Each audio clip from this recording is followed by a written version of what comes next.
యాకోబు చరిత్ర 2వ భాగము. యాకోబు అక్కడ నుండి తూర్పుగా ఉన్న హారాను పట్టణానికి చేరెను. అక్కడ లాబాను కుమార్తెల గొర్రెలకు నీళ్లు పెట్టే విషయంలో యాకోబు సహాయం చేస్తాడు. యాకోబు రాహేలును ముద్దు పెట్టుకొని ఎలుగెత్తి ఏడ్చెను.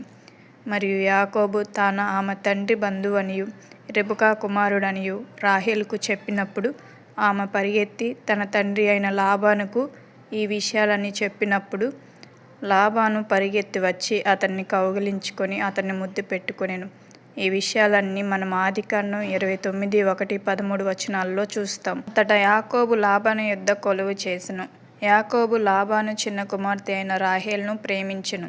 కాని లాబాను యాకోబును మోసగించి తన పెద్ద కుమార్తె అయిన జిల్పాను ఇచ్చి వివాహం చేస్తాడు. రాహేలు కోసం యాకోబు లాబాను యొద్ద మరలా 7 సంవత్సరములు కొలువు చేసి రాహేలును పెళ్లి చేసుకుంటాడు. యాకోబు లేయా కంటే రాహేలును ఎక్కువగా ప్రేమించెను.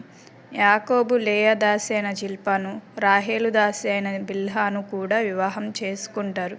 వీరు యాకోబుకు 12 మంది కుమారులను 1 కుమార్తెను కనెను. ఈ విషయాలన్నీ మనం ఆదికాండం 29-30 చూస్తాం. దేవుడు యాకోబును ఆశీర్వదించినందున యాకోబు నిమిత్తము లాబాను కూడా అధిక ఆస్తి గలవాడాయెను.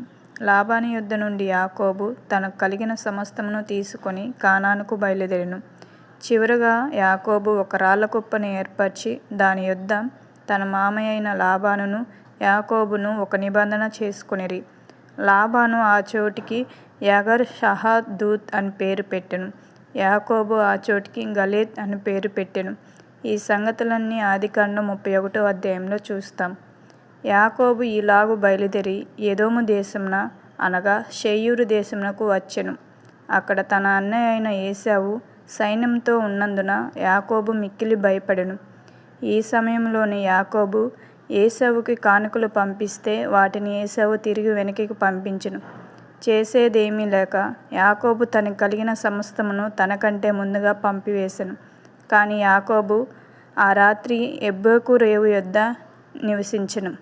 ఆ యబ్బోకు రేవు యొద్ద యాకోబు దేవదూతతో పెనుగులాడుచుండగా ఆ దూత యాకోబు యొక్క తొడగూటి మీద కొట్టెను.